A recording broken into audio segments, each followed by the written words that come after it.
Bienvenido, bienvenida, a Una Puerta, una Luz. Me alegra mucho que estés aquí hoy. El solo hecho de que hayas abierto este video en medio de tu día, con todo lo que tienes encima, con todo lo que cargas, ya dice algo muy hermoso de ti, que tu corazón sigue buscando. Y eso, que sepas, no es casualidad. Hay una fuerza más grande que tú que te trajo hasta aquí. Quédate. Este momento es para ti. Antes de empezar, te pido algo pequeño. Deja por un momento el ritmo acelerado. Afloja los hombros. Respira despacio, una vez. Si puedes cerrar los ojos unos segundos, ciérralos. Este espacio es sagrado. No porque tengamos micrófonos o cámara, sino porque en este momento tú y yo nos disponemos a escuchar al Señor. Y cuando uno se dispone a escuchar al Señor, algo siempre pasa. Siempre. Hoy meditamos el Santo Evangelio según San Juan, capítulo 20, versículos 11 al 18. Es un texto pascual, luminoso, íntimo. Uno de los más hermosos de todo el Nuevo Testamento. La escena sucede al amanecer del primer día después del sábado, junto al sepulcro vacío, y los protagonistas son únicamente dos, Jesús resucitado y una mujer que llora. Su nombre, María Magdalena. En aquel tiempo, María se había quedado afuera, llorando junto al sepulcro. Mientras lloraba, se asomó al sepulcro y vio a dos ángeles vestidos de blanco, sentados uno a la cabecera y otro a los pies del lugar donde había sido puesto el cuerpo de Jesús. Ellos le dijeron, «Mujer, ¿por qué lloras?» María respondió, «Porque se han llevado a mi Señor y no sé dónde lo han puesto». Al decir esto se dio vuelta y vio a Jesús, que estaba allí, pero no lo reconoció. Jesús le preguntó, «Mujer, ¿por qué lloras? ¿A quién buscas?» Ella, pensando que era el cuidador de la huerta, le respondió, «Señor, si tú lo has llevado, dime dónde lo has puesto y yo iré a buscarlo». Jesús le dijo, «María». Ella lo reconoció y le dijo en hebreo, «Raboní», es decir, «Maestro». Jesús le dijo, «No me retengas, porque todavía no he subido al Padre. Ve a decir a mis hermanos, subo a mi Padre, el Padre de ustedes, a mi Dios, el Dios de ustedes». María Magdalena fue a anunciar a los discípulos que había visto al Señor y que Él le había dicho esas palabras. En este episodio vamos a hacer juntos un recorrido que va de la oscuridad a la luz, del llanto al asombro, del sepulcro vacío al encuentro más inesperado de la historia. Vamos a descubrir quién era realmente María Magdalena y por qué Juan eligió que fuera ella la primera testigo del resucitado. Vamos a detenernos en cada versículo para entender qué ocurrió en ese jardín y qué sigue ocurriendo cada vez que alguien busca al Señor con el corazón roto. Y lo más importante, vamos a ver cómo este Evangelio no es una página del pasado, sino la carta que Dios te escribe a ti hoy, en el nombre que solo Él sabe pronunciar exactamente como lo necesitas escuchar. Antes de continuar, si este canal nutre tu fe y te acerca a la palabra de Dios, te pido un gesto pequeño que significa mucho, presiona el botón de suscribirte. Es gratis, tarda un segundo, y me ayuda a llegar a más personas que necesitan este mensaje. Activa también la campanita para que el próximo Evangelio llegue directo a ti. Gracias de verdad. Ahora sí, vamos con la palabra. Este Evangelio lo escribió Juan, el más joven de los 12 apóstoles, el único que estuvo al pie de la cruz sin huir, el discípulo a quien Jesús amaba de una manera que el propio Juan nunca termina de explicar y solo alcanza a nombrar así, el discípulo a quien Jesús amaba. Juan escribe a finales del siglo I, probablemente desde Efeso, desde la memoria viva de alguien que estuvo ahí. Su evangelio es el más teológico de los cuatro, el más simbólico, el más enamorado de la luz, del amor, de la vida. Cuando Juan narra el encuentro en el jardín, lo hace con una precisión de testigo y una profundidad de contemplativo. Cada detalle importa.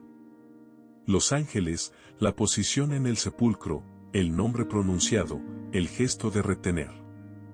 Nada está puesto por azar.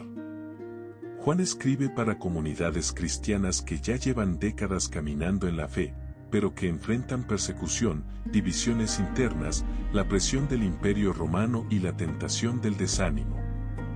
Son personas que conocen a Jesús, que creen en la resurrección, pero que a veces sienten que el Señor ha desaparecido de su vida. Como María. Saben que el sepulcro está vacío, pero no saben dónde está el vivo. Para ellos, y para nosotros, Juan narra este encuentro, para recordarles que el resucitado no se fue lejos. Está en el jardín. Está en el llanto. Está más cerca de lo que imaginas. Estamos en la mañana del primer día de la semana, lo que nosotros llamamos domingo. El sábado judío había terminado al caer la tarde del día anterior y apenas clarea el amanecer cuando María va al sepulcro. Los discípulos ya estuvieron ahí, Pedro y Juan corrieron, vieron las vendas en el suelo, y se fueron, pero María no puede irse. Se queda. No sabe qué hacer con ese dolor que no encuentra objeto. Jesús fue crucificado apenas 2 días antes, y el duelo está todavía crudo, sin nombre, sin forma. En ese estado de máxima vulnerabilidad, el resucitado elige aparecer. Siempre aparece en los momentos más impensables.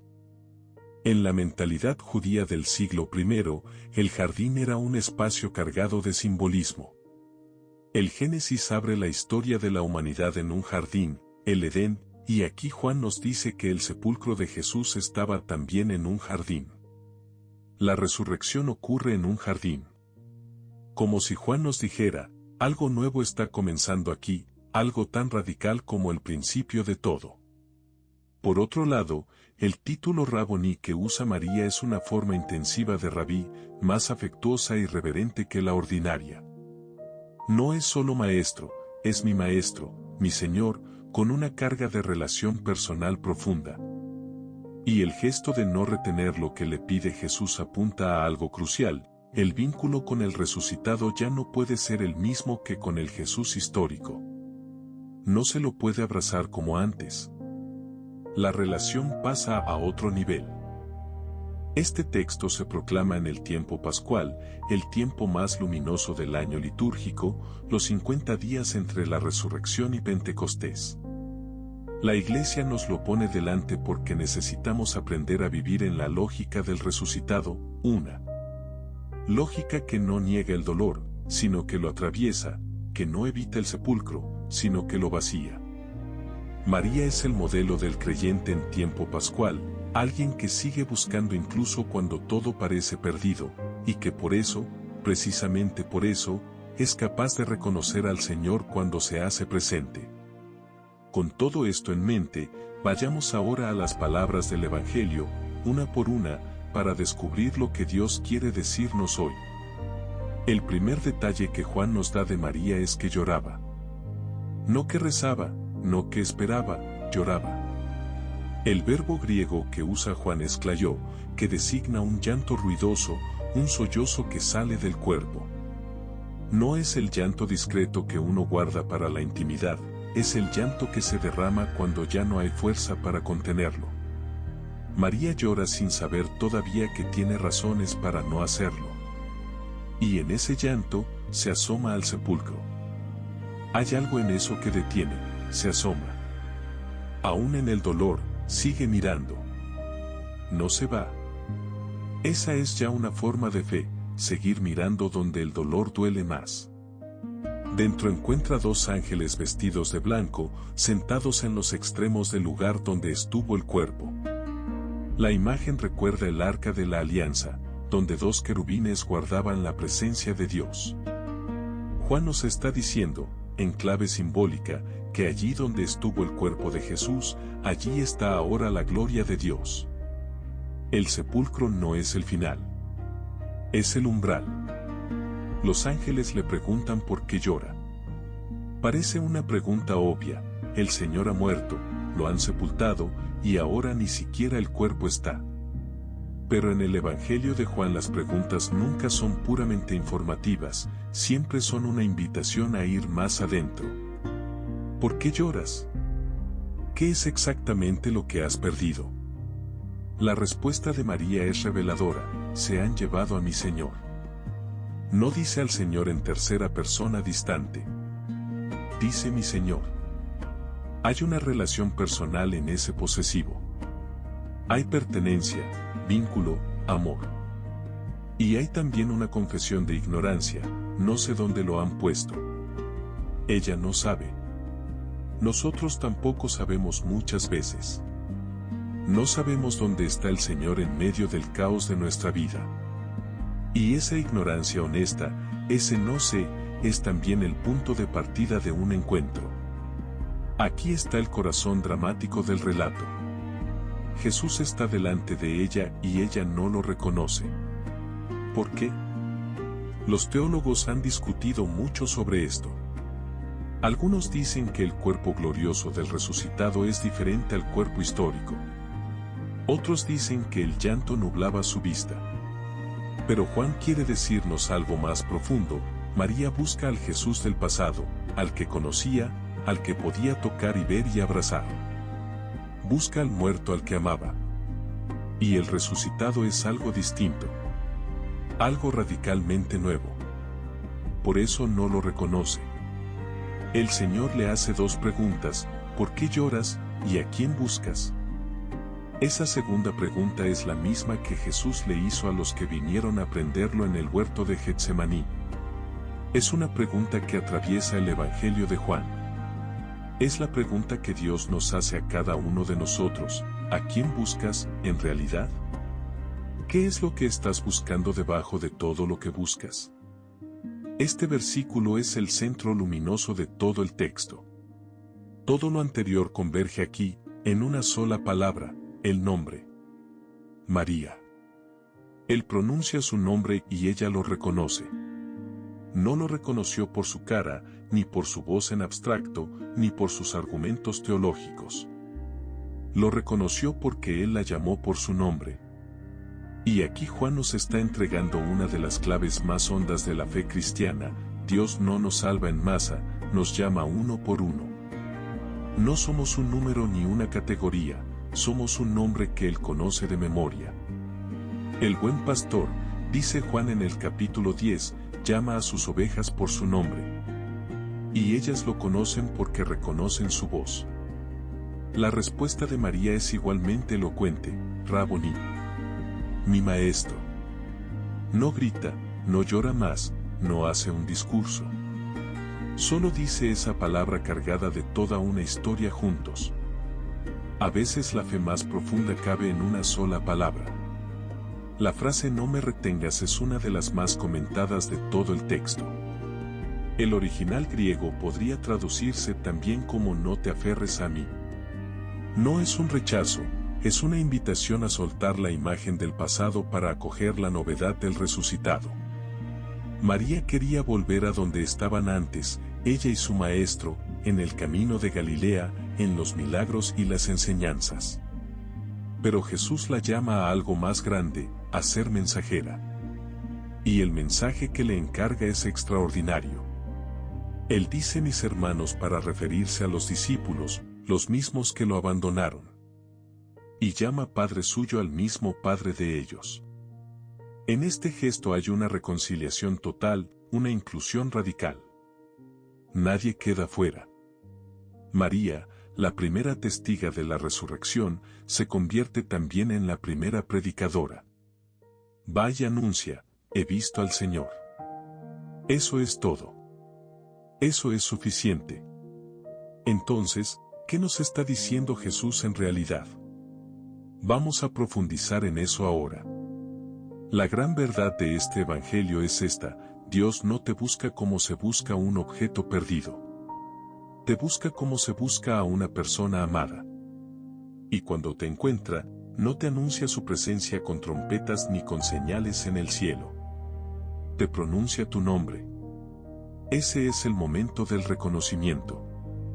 Ese es el momento de la fe.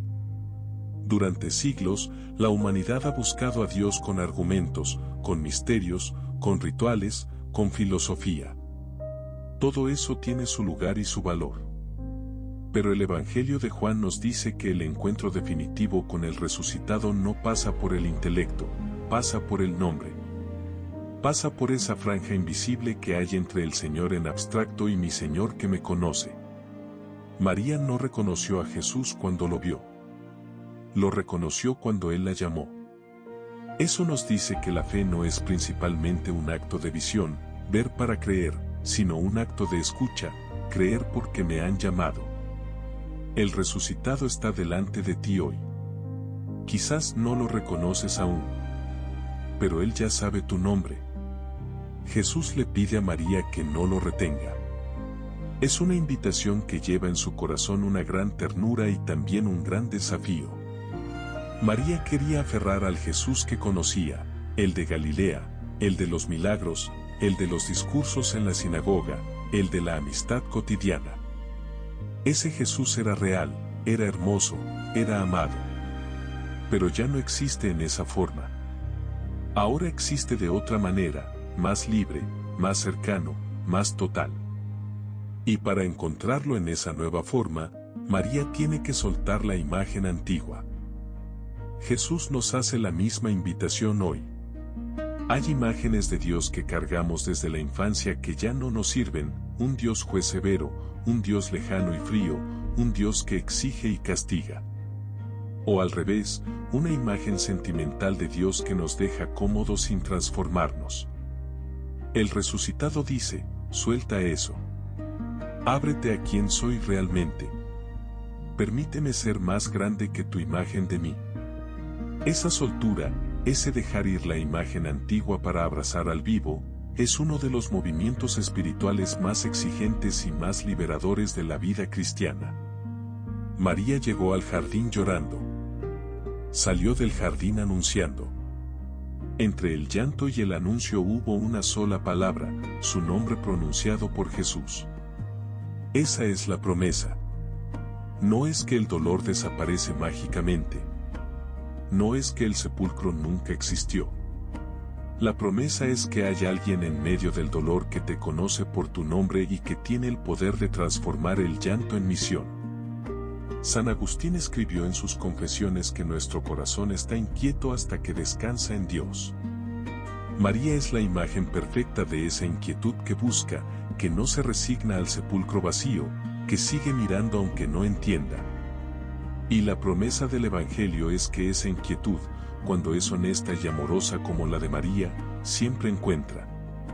Siempre. No en los tiempos que nosotros queremos, no en la forma que esperamos, pero encuentra. Encuentra al vivo donde buscaba al muerto.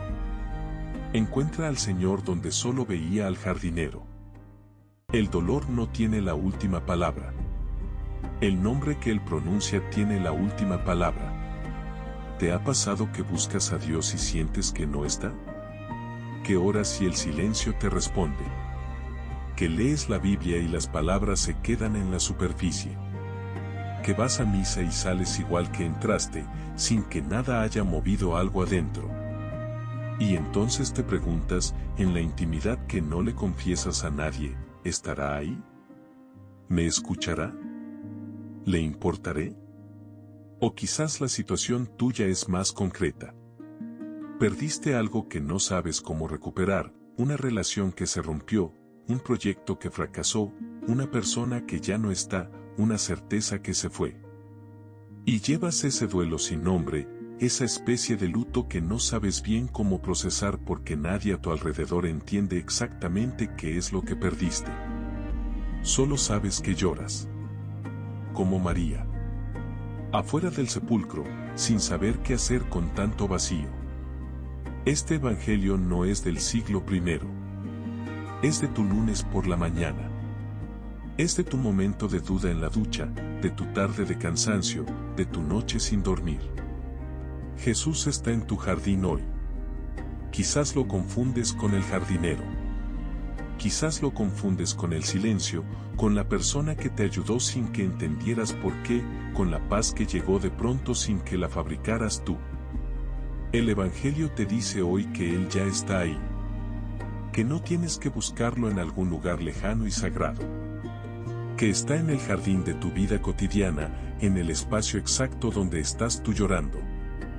Y que en cualquier momento, cuando menos lo esperes, en el modo más sencillo, va a pronunciar tu nombre.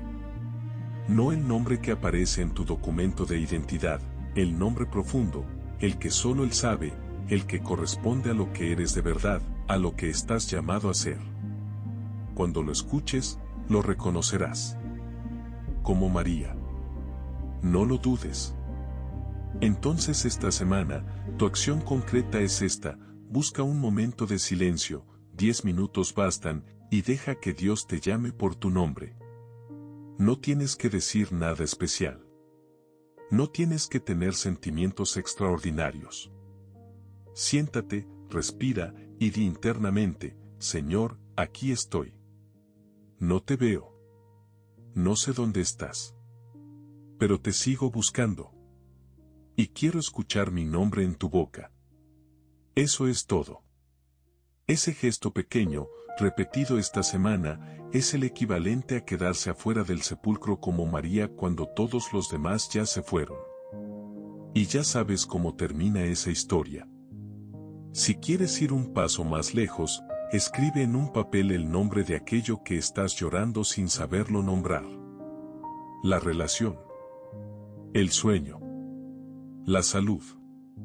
La fe que se fue. Ponle nombre. Y después escribe al lado: el Señor sabe dónde está. No como un autoconvencimiento, sino como un acto de fe. Una semilla pequeña plantada en tierra que todavía parece seca. Hoy el Señor nos dijo que está en el jardín, en el lugar exacto donde lloramos. Nos invitó a soltar las imágenes viejas y a abrazar al vivo tal como es hoy. Y nos prometió que en cualquier momento, de la manera menos esperada, pronunciará nuestro nombre. Y cuando lo haga, lo reconoceremos. Te invito a cerrar los ojos un momento. Donde estés, como estés. Y a repetir conmigo, en silencio o en voz alta: Señor Jesús, resucitado. A veces te busco entre los muertos. Y no te encuentro entre los vivos. A veces lloro afuera del sepulcro. Sin saber que ya estás en el jardín. Hoy te pido que pronuncies mi nombre. Ese nombre profundo que solo tú conoces. Quiero escucharlo. Quiero reconocerte. Quiero dejar de retener al pasado. Para poder abrazarte en el presente. María corrió a anunciarte. Dame a mí también ese gozo. Esa valentía. Esa certeza. He visto al Señor. Amén. Si este Evangelio tocó algo en ti hoy, no te lo guardes. Compártelo con alguien que lo necesite esta semana. Piensa en una persona concreta, alguien que esté llorando afuera de algún sepulcro, que no sepa dónde está el Señor, que necesite escuchar que Él la conoce por su nombre. Mándale este video. Un mensaje, un audio, una llamada. Tú puedes ser el ángel que le corre la piedra a alguien hoy. Si todavía no te has suscrito a Una Puerta, Una Luz, hoy es el día. Cada jornada un evangelio. Cada jornada una puerta que Dios abre para ti. Suscríbete, activa la campanita, y mañana nos encontramos aquí con la palabra del Señor. Que Dios te bendiga hoy y siempre. Y que cuando Él pronuncie tu nombre, tú seas el primero en reconocerlo. Hasta el próximo evangelio.